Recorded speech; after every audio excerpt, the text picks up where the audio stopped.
Hello साथीहरू, good morning अनि सेवारो। आज चाहिँ मैले सानो एउटा भिडियो तयार पारिरहेको छु।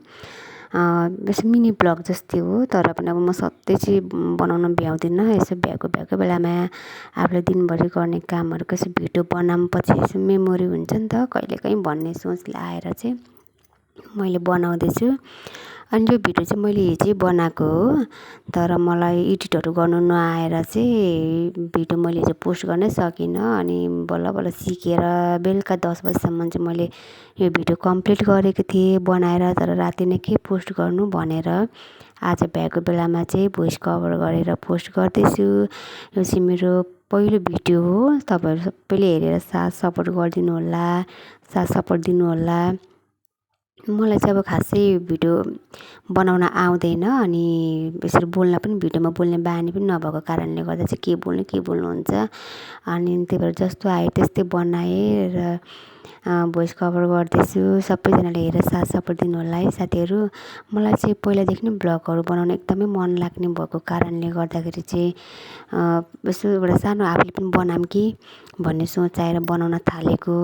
अनि मलाई चाहिँ अरूहरूको ब्लग हेर्न एकदमै मनपर्छ क्या। झन् गाउँघरको ब्लग आयो भने त म त सबैजनाको ब्लगहरू हेरेर त्यसमा लाइक कमेन्ट पनि गर्छु। मलाई चाहिँ एकदमै मनपर्छ।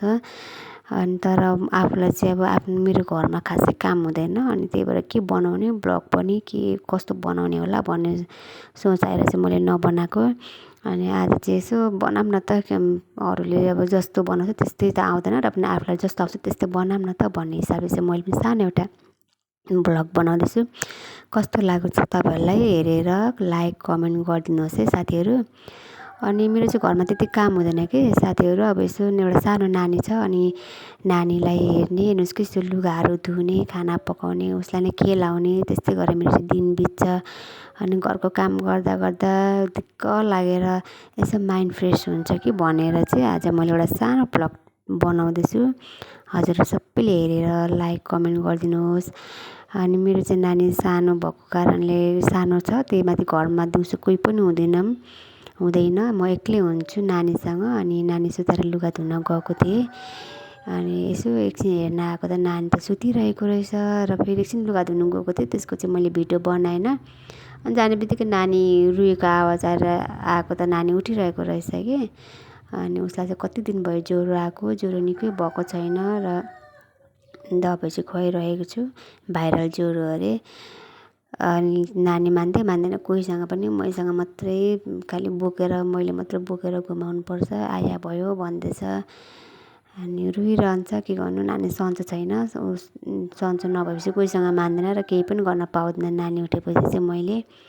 अनि दिउँसो चाहिँ नानी अलिकति फ्रेस भएको थियो र यसरी भाँडाकुटी खेलिरहेको छ। म पनि उसँगै खेल्नुपर्ने हुन्छ भाँडाकुटी। अब म उठ्यो भने चाहिँ ऊ पनि उठेर आइहाल्छ कि सँगसँगै। अनि उसँग यसो बस्यो, खेल्यो। अनि दिउँसो दिदी स्कुलबाट आएपछि चाहिँ दिदी उभि मोबाइल हेर्दैछ। अनि उसले चाहिँ मोबाइल माग्दैछ क्या दिदीलाई।